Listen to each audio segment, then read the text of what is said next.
Hello my dear student, तो बहुत बहुत स्वागत है आप सभी लोगों का। तो आज का जो हमारा टॉपिक है बहुत ही इंटरेस्टिंग और प्रैक्टिकल टॉपिक है और एग्जाम पॉइंट ऑफ व्यू से भी और ज्यादा इंपॉर्टेंट है। तो आज का जो हमारा टॉपिक है वो है फर्टिलाइजेशन। और इसी फर्टिलाइजेशन में बहुत सारी बातें, बहुत सारे मिसकंसेप्शन, बहुत सारी चीजें यहाँ पे निकल कर सामने आएंगी। तो बिना किसी देरी के शुरू करते हैं फर्टिलाइजेशन। तो सबसे पहले यहाँ पर हम समझेंगे कि फर्टिलाइजेशन एक्चुअली में क्या होता है। उससे पहले यहाँ पर कुछ चीजें हैं जो हमें यहाँ पे जान लेनी है।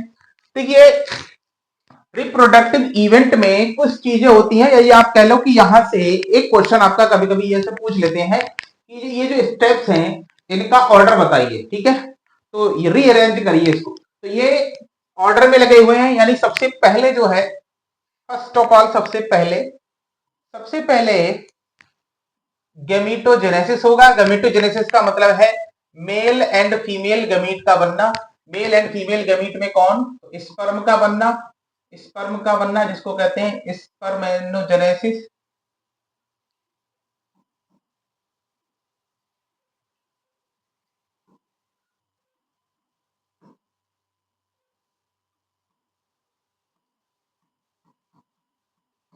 और दूसरा होता है ओवम का बनना, इसको कहते हैं ऊजेनेसिस। ये हम ऑलरेडी पढ़ चुके हैं, इसको हम पढ़ चुके हैं। फिर अगला दूसरा जो स्टेप होता है, देखिए फीमेल में क्या बन जाता है, ये फीमेल के लिए हो गया। तो फीमेल में बनता है ऊजेनेसिस से, इसको इधर लिख देते हैं ओवम। फीमेल में बन जाता है ओवम, और मेल जो होता है उसमें बन जाते हैं स्पर्म। तो मेल और फीमेल में जब अपने अपने गैमीट बन जाते हैं, अब क्या होता है अगला स्टेप। मैंने आपको बताया कि जितना भी जो भी नेचर में जो भी जीव एग्जिस्ट करते हैं वो कहीं ना कहीं रिप्रोडक्शन के लिए ही ट्राई करते हैं, रिप्रोडक्शन के लिए ही प्रयास करते हैं। ये कल वाली क्लास में बताया था। तो अगला जो स्टेप है वो है इंसेमिनेशन। इंसेमिनेशन का मीनिंग देखिए क्या होता है। तो यहाँ पे आप बखूबी इसको समझ सकते हैं कि जो स्पर्म है वो बना है मेल के अंदर, और जो ओबम है वो बना है फीमेल के अंदर। अब इन दोनों को आपस में क्या करना है, इन दोनों को आपस में फ्यूज होना है, इन दोनों को आपस में जुड़ना है। इन दोनों का आपस में जुड़ने के लिए इनका एक जगह पर आना बहुत जरूरी है। बहुत सारे ऐसे एनिमल हैं जो बॉडी के बाहर फर्टिलाइजेशन करते हैं, यानी बॉडी के बाहर ये जुड़ते हैं, इसको हम एक्सटर्नल फर्टिलाइजेशन कहते हैं। इसमें एग्जाम्पल के तौर पर फ्रॉग आता है, फ्रॉग को डिटेल में पढ़ेंगे जब उसकी बात आएगी तो। लेकिन ह्यूमन के अंदर क्या होता है, ह्यूमन बॉडी में ही ये दोनों क्या होते हैं, आपस में एक जगह मिलते हैं। वो जगह कौन सी है? वो जगह है फैलोपियन ट्यूब। फीमेल बॉडी का फैलोपियन ट्यूब का एम्प्यूलर रीजन, याद रखेंगे इस चीज को, यही हम आगे पढ़ने वाले हैं। तो अब होगा क्या इसमें कि भाई स्पर्म कैसे पहुंचेगा एम्प्यूलर रीजन तक और ओवम कैसे पहुंचेगा एम्प्यूलर रीजन तक। ठीक है, तो ऐसे में क्या होता है, तो इनसेमिनेशन में क्या होता है, इनसेमिनेशन में जब भी दो व्यक्ति, यानी इसमें एक मेल हो और दूसरा फीमेल हो, ठीक है, हस्बैंड वाइफ ऐसे समझ सकते हैं आप। तो जब दो व्यक्ति मेल और फीमेल जब सेक्सुअल इंटरकोर्स करते हैं, और सेक्सुअल इंटरकोर्स को अपने हम साइंस की भाषा में क्या बोलेंगे, साइंस की भाषा में इसको बोलेंगे क्वाइटस, ठीक है, या बोलेंगे कॉप्यूलेशन।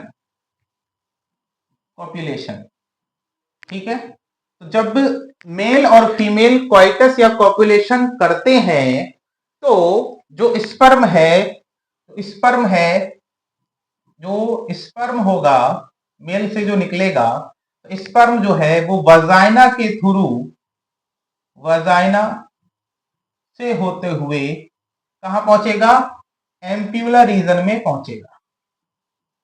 कहां पहुंचेगा, एम्प्यूलर रीजन में पहुंचेगा।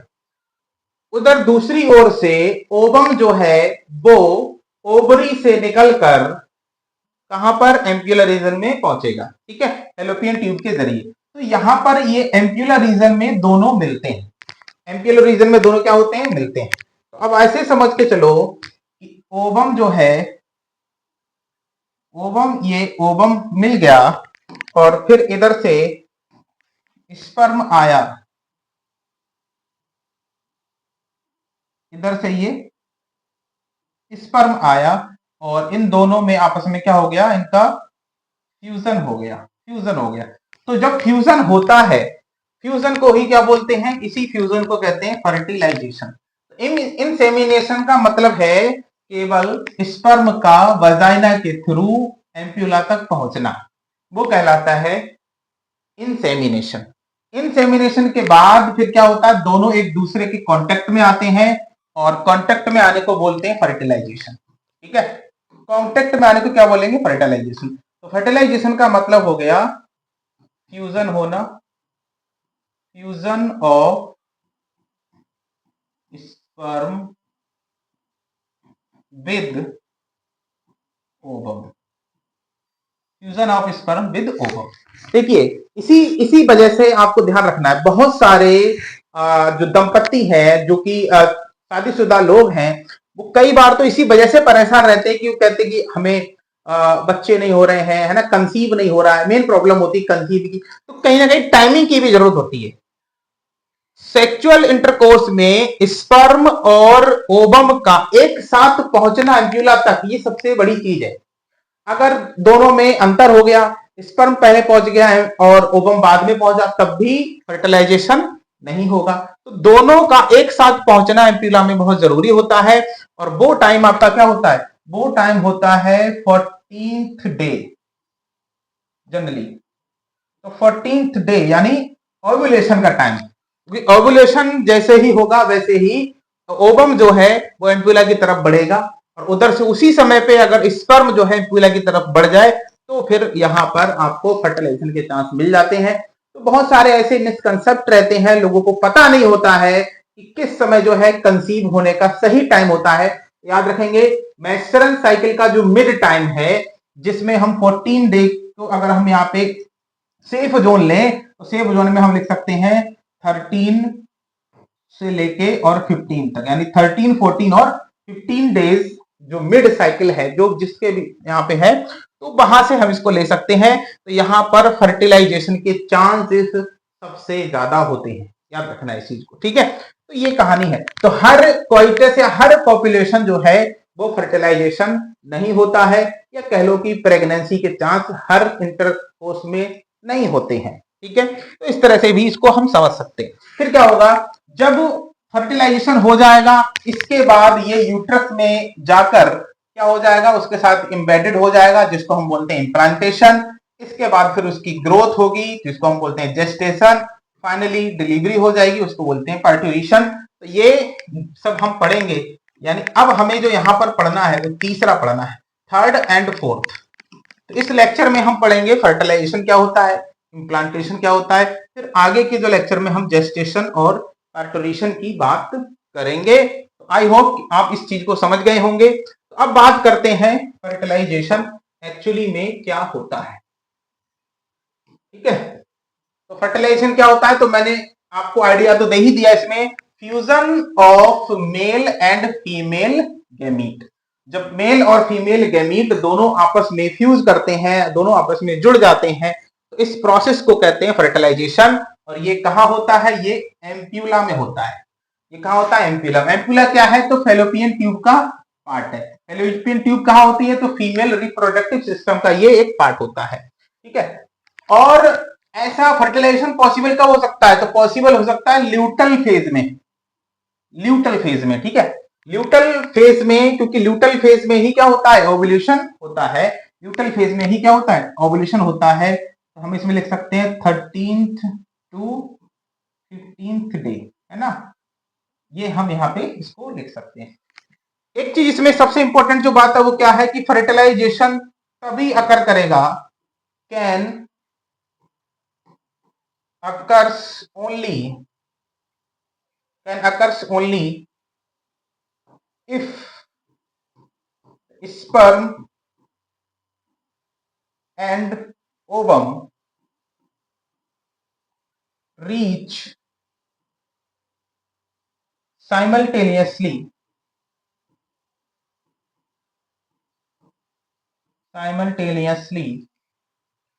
in ampulla region।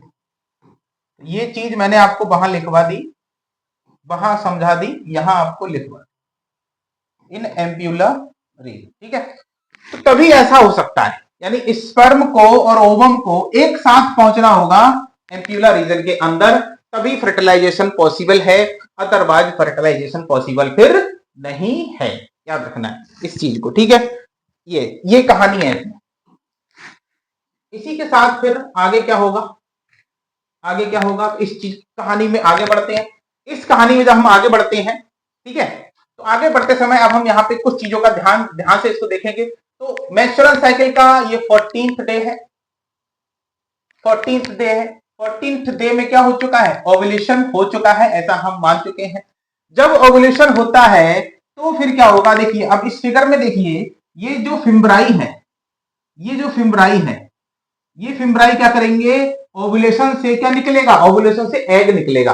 ओव्यूलेशन से क्या निकलेगा, ओव्यूलेशन से एग निकलेगा। ये एग निकला और इस एग को ये क्या करेंगे, कैप्चर कर लेंगे, और फिर ये जो एग है ये ऊपर की तरफ बढ़ेगा, ऊपर की तरफ ये बढ़ना शुरू करेगा। तो ये देखिए पोजीशन ए, ये पोजीशन बी, जो पोजीशन बी पे है इसको बोलते हैं एम्प्यूला। ये है, ये है, देखिए इधर भी दिख रहा है आपको, इधर ये पोजीशन ए है, पोजीशन बी, पोजीशन बी को कहते हैं एम्प्यूला।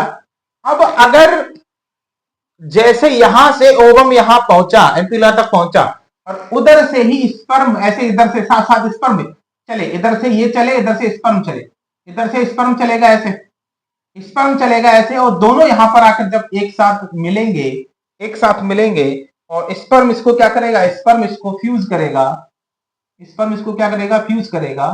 तो इसी को हम बोलेंगे क्या, इसी को हम बोलेंगे फ्यूजन। तो ये देखिए फ्यूजन को शो कर रहा है, ये किसको शो कर रहा है, ये फ्यूजन को शो कर रहा है, ठीक है। तो वही यहाँ पे है कि फिम्ब्राई पहले क्या करेगा, फिम्ब्राई पहले सेकेंडरी oocyte को कैप्चर करेगा, फिर सेकेंडरी oocyte जो है वो एम्प्यूला रीजन में पहुंचेगा, एम्प्यूला रीजन में पहुंच चुका है, फिर स्पर्म भी उधर से फैलोपियन ट्यूब में आ जाएगा, यानी स्पर्म भी आ चुका है, फिर स्पर्म स्ट्राइक करेगा सेकेंडरी oocyte पर, और एक्रोसोम क्या करेगा, उसकी जो लेयर है उसको रैप्चर करेगा, और उसके बाद कोरोना रेडिएटा को वो क्या कर देगा, डिसॉल्व कर देगा, जिससे स्पर्म जो है इसके अंदर क्या हो जाएगा, एंटर कर जाएगा, ठीक है। इसको फिर आप ऐसे समझो कि अगर हम ओवम को देखें ध्यान से, अगर हम ओवम को ध्यान से देखें तो ओवम जो है वो कुछ इस तरह का होगा, ये मान लो इस तरह से, ये इसका न्यूक्लियस हो गया, ये इसका साइटोप्लाज्म हो गया, और इसके बाहर एक लेयर ये हो गई, ठीक है, एक लेयर ये हो गई जिसको बोलते हैं कोरोना रेडिएटा। अब यहाँ पे क्या होंगी, इसी की कोरोना रेडिएटा की बहुत सारी क्या होंगी, ऐसे सेल्स होंगी, ऐसे सेल्स होंगी, ये सेल्स हैं, ये इसकी क्या है, सेल्स हैं। तो जब स्पर्म आएगा, स्पर्म को बनाते हैं, देखो जब स्पर्म आएगा ऐसे,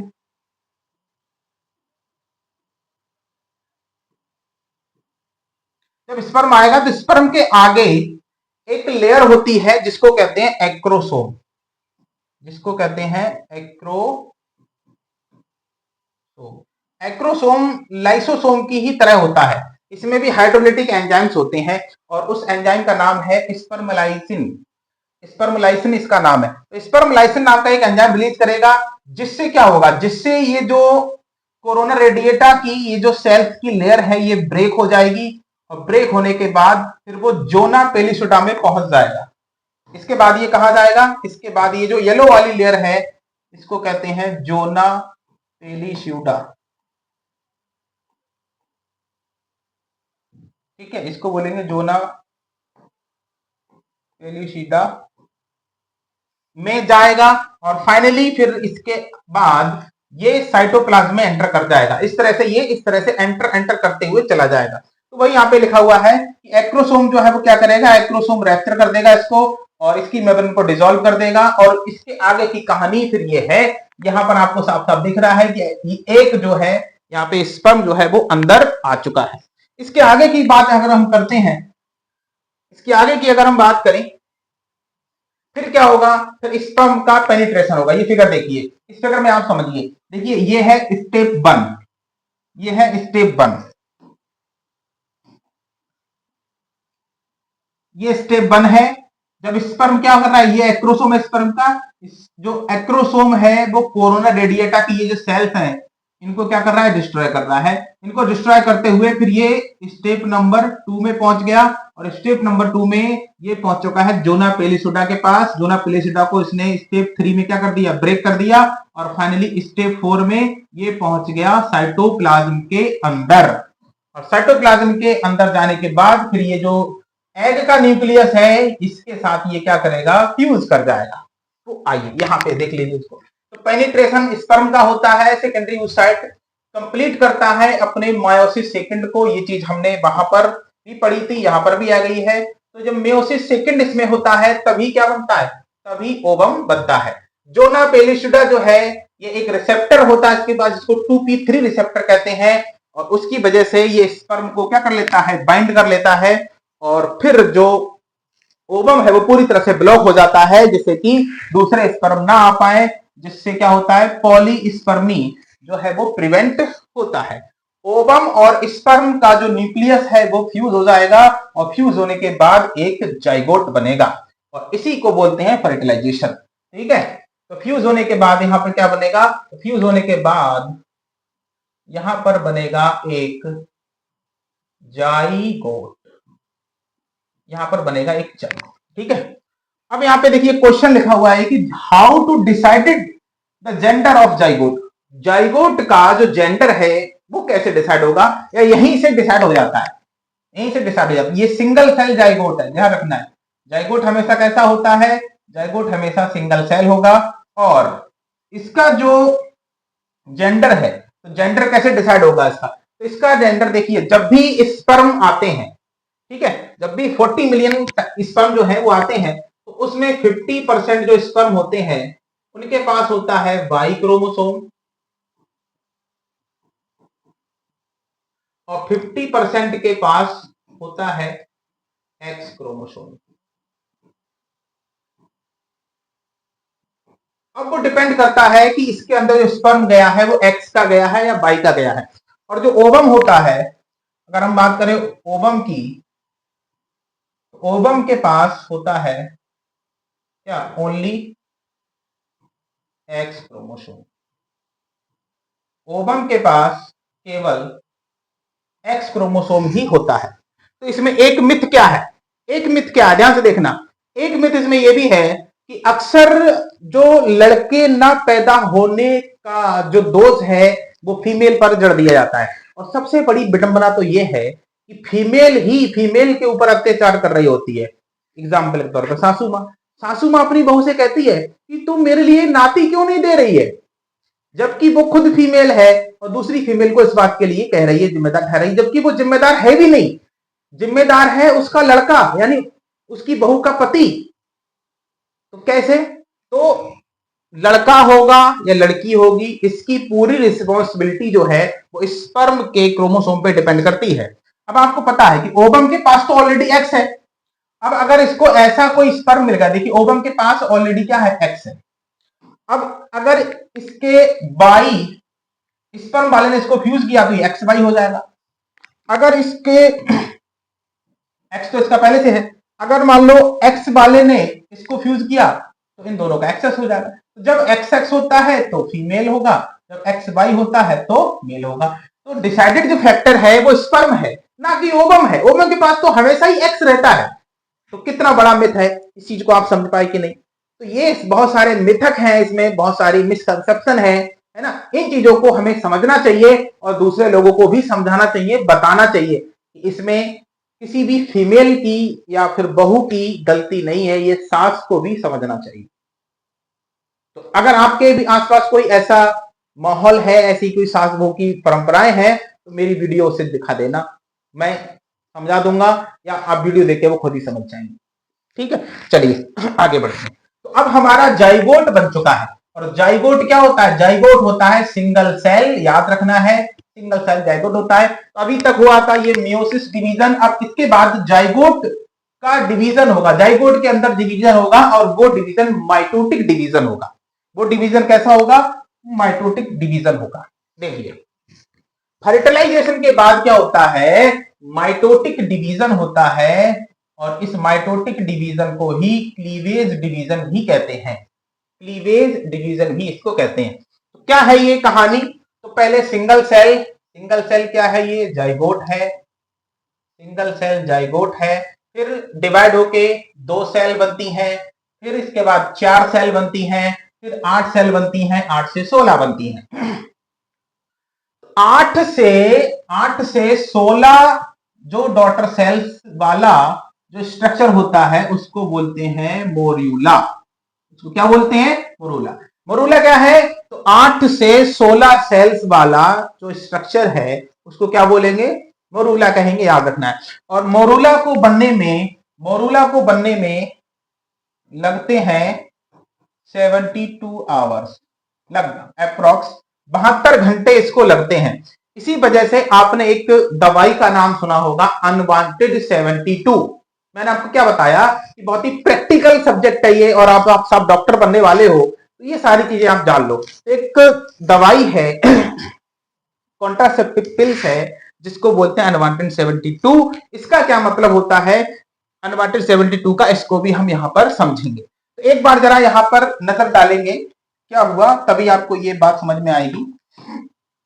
तो देखिए ये है पोजीशन ए, ये वाली, जब ये ओवम था। ये हो गई पोजीशन बी, जब इसमें क्या हो गया? फ्यूजन हो गया, जाइगोट बन गया, ये यहां पर बन गया ये जाइगोट। फिर ये है पोजीशन सी, फिर इसमें डिवीजन होना शुरू हुए, फिर ये आगे बढ़ा और यहां तक आ गया। ठीक है, तो यहां तक आते आते क्या होता है? यहां तक आते आते जब मोरूला ये बनता है तो मोरूला बनने में यहां पर हो जाते हैं इसको कितने? 3 दिन। 3 दिन हो जाते हैं। तो अनवांटेड प्रेगनेंसी अगर किसी की होती है, उसे प्रिकॉशन लेना वो भूल गया है ना, ऐसे में फिर क्या होता है? तो 72 आवर्स के अंदर हम एक ऐसी कंट्रासेप्टिव पिल्स का यूज कर लेते हैं जिससे म्यूरूला जो है वो इम्प्लांट ना हो पाए, यूट्रस के अंदर ये इम्प्लांट ना हो पाए, तो कहीं ना कहीं इससे बचा जा सकता है। ये कहानी है अनवांटेड 72 की। यहां से आपको निकल कर आती है अनवांटेड 72 का एक कंसेप्ट। ठीक है, ये कहानी है। तो आगे क्या होगा? मोरूला आगे चल के फिर यूट्रस से क्या हो जाएगा? अटैच हो जाएगा, और यूट्रस से अटैच होने की जो प्रोसेस है उसी को बोलते हैं इम्प्लांटेशन। उसी को क्या बोलते हैं? इम्प्लांटेशन। और इम्प्लांटेशन में लगभग लग जाते हैं आपके ये 5 से 7 दिन के अंदर हो जाता है। इम्प्लांटेशन में कितने दिन लगते हैं? तो इम्प्लांटेशन में 5 से 7 दिन लग जाते हैं। ठीक है, ये है। चलिए आगे देखते हैं तो क्या होता है। देखिए वही कहानी है फिर से। तो morula enters in uterus, cell division continuous, cell division लगातार होते रहते हैं। और जो मोरूला के अंदर जो डॉटर सेल थी, बहुत सारी डॉटर सेल्स थी है, तो इनको बोलते हैं ब्लास्टोमियर। ठीक है, एक नाम आपको याद रखना है कि ब्लास्टोमियर क्या होता है। तो ब्लास्टोमियर आपको ध्यान रखना है कि मोरूला के अंदर जो डॉटर सेल हैं, जो बहुत सारी सेल्स हैं, उनको हम क्या बोलते हैं? ब्लास्टोमियर कहते हैं। और ब्लास्टोमियर आगे चल के देखिए ये इस तरह से, इसमें बहुत सारी सेल्स हैं। यस, इसको ऐसे समझो आप। इसमें क्या है? ये इस तरह से इसमें बहुत सारी क्या है? सेल्स हैं, बहुत सारी सेल्स हैं। बहुत सारी जो सेल्स हैं तो इनको ही हम क्या कह रहे हैं? इनको ही हम कह रहे हैं ब्लास्टोमियर। ये क्या है? तो ये है ब्लास्टोमियर। इन्हीं सेल को हम क्या बोलते हैं? ब्लास्टोमियर बोलते हैं। यही सेल आगे चल के क्या हो जाएगी? रीअरेंज हो जाती है। यही सेल आगे चल के रीअरेंज हो जाती है। यही सेल आगे चल के रीअरेंज हो जाती है ऐसे। और रीअरेंज होने के बाद क्या होगा? बाहर की तरफ एक लेयर बन जाती है, और अंदर की तरफ ये एक तरफ इकट्ठी हो जाती है। ये एक तरफ इकट्ठी हो जाती है।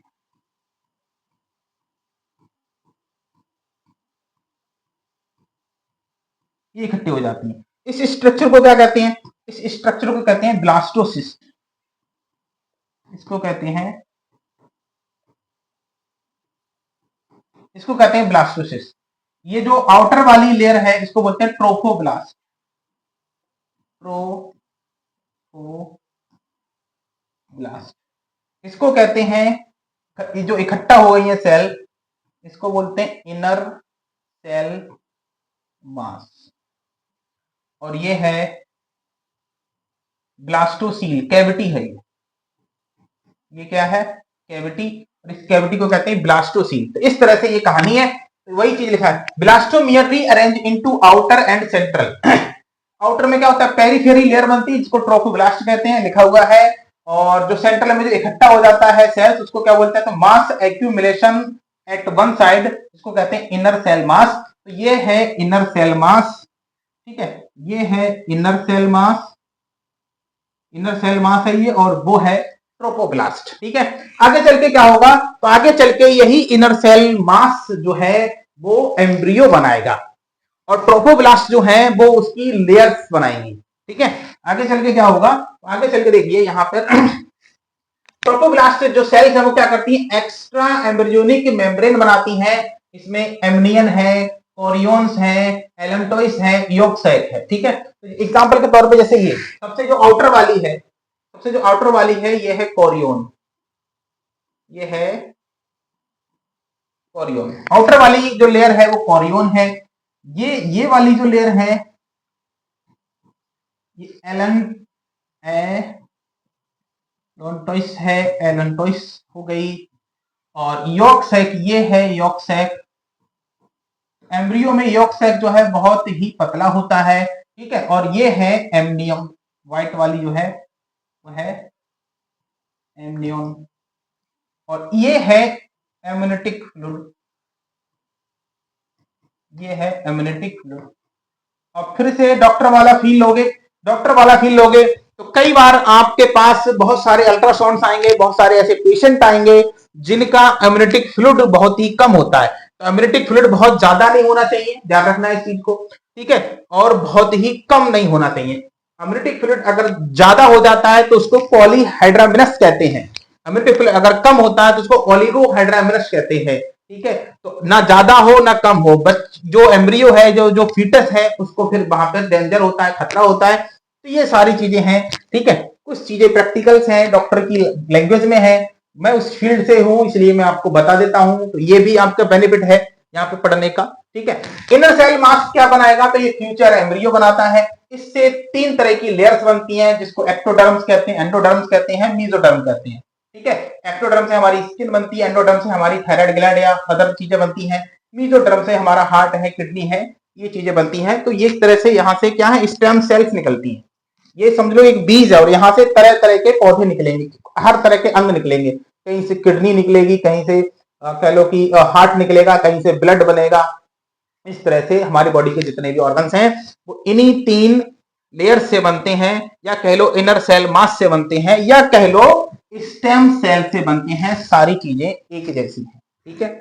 इनर सेल मास बनाएगा ये 3 लेयर्स, और इन 3 लेयर्स के अंदर होती हैं स्टेम सेल्स, और इन्हीं स्टेम सेल से बनते हैं आपके सारे ऑर्गन, पूरी बॉडी के ऑर्गन, ठीक है। तो कई बार आपने ऐसे भी सुना होगा स्टेम सेल ट्रांसप्लांट, ये नाम अभी आप डॉक्टरी लाइन में सुनोगे। तो बहुत सारी चीजें हैं जो जाननी है, अभी इंटरेस्टिंग बहुत ही है। आपको मजा आ रहा है कि नहीं, आप बताइए कमेंट में, ठीक है। तो ये कहानी हो चुकी है हमारी पूरी, है ना। अब देखिए इसके बाद क्या होगा, हम इम्प्लांटेशन भी हमने पढ़ लिया और ये कहानी पूरी हो गई। अब आगे चल के क्या होगा, देखिए ये जो कोरियोन है और ये कोरियोन के आगे ये जो स्ट्रक्चर है इनको बोलते हैं कोरियोनिक बिलाई, इनको बोलते हैं कोरियोनिक बिलाई। अब ये क्या करेंगे, ये यूट्रस से जाके चिपक जाएंगे, यूट्रस से जाके चिपक जाएंगी जब, तो यूट्रस के टिश्यू और कोरियोनिक बिलाई ये दोनों मिलकर एक नया स्ट्रक्चर बनाते हैं जिसको कहते हैं प्लेसेंटा। इसको क्या बोलेंगे? प्लेसेंटा। वही है प्लेसेंटा। ये क्या है? प्लेसेंटा है, ठीक है। प्लेसेंटा क्या होता है? तो एक टेम्पररी एंडोक्राइन ग्लैंड होती है। टेम्पररी का मतलब ये केवल प्रेगनेंसी में ही आपको दिखाई देगी। कब दिखाई देगी? ओनली प्रेगनेंसी, ठीक है। क्योंकि बनी प्रेगनेंसी भैया, देखो ना बना कौन रहा है इसको, इसको बना रहा है ये जो एम्ब्रियो बना है उस एम्ब्रियो के अंदर जो कोरियन लेयर है उसकी बिलाई से और जो यूट्रस है उसकी टिश्यू से ये बनती है। Only connection between mother and foetus, ठीक है, माता के और जो गर्भ में बच्चा होता है उसके बीच में डायरेक्ट कोई कनेक्शन नहीं होता है। वो कनेक्शन किसके जरिए होता है? तो वो कनेक्शन होता है प्लेसेंटा के जरिए। किसके जरिए कनेक्शन होगा? प्लेसेंटा के जरिए। माँ जो भी खाएगी वो डायरेक्ट बच्चे में नहीं जाएगा। तो कई बार आपके पास ऐसे पेशेंट आएंगे, देखिए इस तरह से समझिए, कई बार आपको देखने को मिलेगा कि एमनियोटिक फ्लूइड जो है वो कम है। तो अब आप जब बताओगे पेशेंट को अपनी डॉक्टरी भाषा में, तो पेशेंट को हमें बताना नहीं होता है, तो हम बताते हैं उसको देसी भाषा में कि आपके बच्चे, आपके जो भी बच्चा है उसकी जो थैली होती है, थैली का मतलब ये एमनियन, उसके अंदर जो पानी होता है वो पानी कम हो गया है। तो कई बार पेशेंट बोले वाले होते हैं तो वो कहते हैं कि पानी कम हो गया है तो डॉक्टर साहब हम तो जो पानी है बहुत पीते हैं, 2-2 लीटर पानी पी जाते हैं। तो कई बार क्या होगा, क्योंकि पानी माँ पी रही है और माँ की खाई हुई चीज डायरेक्टली कभी भी बच्चे में नहीं जाती है।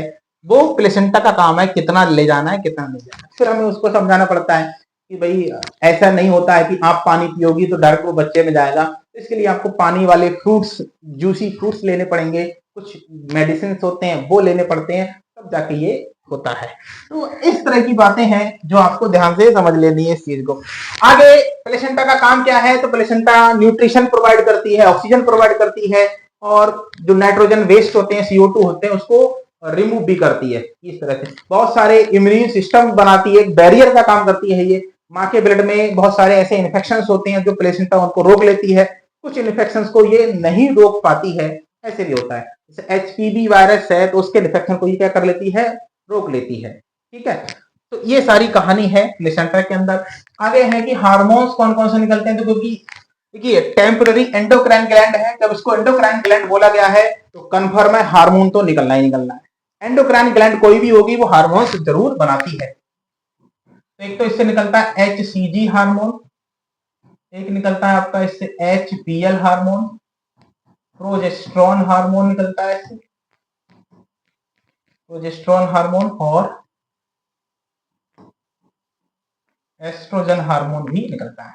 तो कई बार ऐसे भी अगर आप इसको थॉट करो कि किसी को मान लो 3 मंथ की प्रेगनेंसी है और फिर उसकी जो ओवरी है वो ऑपरेशन करके निकाल दी जाए, तो क्या प्रेगनेंसी आगे कंटिन्यू रहेगी? तो बिल्कुल रहेगी। क्यों? क्योंकि प्रोजेस्टेरोन हार्मोन जो है फिर वो प्लेसेंटा बनाने लगती है, और प्रोजेस्टेरोन हार्मोन ही प्रेगनेंसी को क्या करता है? सपोर्ट करने वाला हार्मोन होता है, ठीक है। HCG का मतलब है ह्यूमन कोरियोनिक गोनेडोट्रोपिन, और इसका मतलब है आपका ह्यूमन प्लेसेंटल लैक्टोजेंस, ठीक है। तो ये हार्मोन्स हैं जिनके बारे में हमने देखा। इसके अलावा डॉक्टर का फील अगर आपको लेना है तो एक चीज और आपको यहाँ पे मैं बताते ही चलता हूँ जाते जाते। कई बार आप अल्ट्रासाउंड में या वैसे भी जनरली आपके आसपास आपको सुनने को मिलेगा कि अरे ये तो प्लेसेंटा प्रीविया का केस है, प्लेसेंटा एंटीरियर है, पोस्टीरियर है। तो इस चीज को हम समझते हैं। ये देखिए इस तरह से ये है बैक साइड और ये है फ्रंट साइड एब्डोमेन वाला। तो अगर अल्ट्रासाउंड में प्लेसेंटा जो है वो एब्डोमेन के पीछे यानी पीछे वाली साइड में, ये हाँ है प्लेसेंटा, ये तो इसको बोलते हैं पोस्टीरियर। अगर प्लेसेंटा एब्डोमेन की तरफ है, पेट की तरफ है, तो इसको बोलते हैं एंटीरियर। और अगर प्लेसेंटा ऊपर की तरफ है तो उसको बोलते हैं फंडल या फंडो। और अगर प्लेसेंटा जो है वो नीचे सर्विक्स की ओर है तो इसको बोलते हैं लो लाइन, या इसी को बोलते हैं प्रीविया डॉक्टर की भाषा में, इसी को बोलते हैं प्रीविया। और सबसे डेंजर होती है, ये सबसे डेंजरस होती है। ये भाई नहीं होना चाहिए किसी के, इसमें बहुत सारे कॉम्प्लिकेशंस होते हैं, कई बार तो LSCS करना पड़ जाता है, सीजर करना पड़ जाता है। तो ये सारी चीजें हैं जो आपको मैंने बताई। वीडियो कैसे लगी आप जरूर बताएं कमेंट में, और ज्यादा से ज्यादा हमारी वीडियो को शेयर करें। नीट के लिए बहुत ही इंपॉर्टेंट सीरीज में चला रहा हूँ, रैपिड फायर सीरीज का नाम है, जिसमें हम करते हैं सीधी बात नो बकवास। तो पढ़ते रहिए, हंसते रहिए, मुस्कुराते रहिए, तंदुरुस्त रहिए। जय हिंद।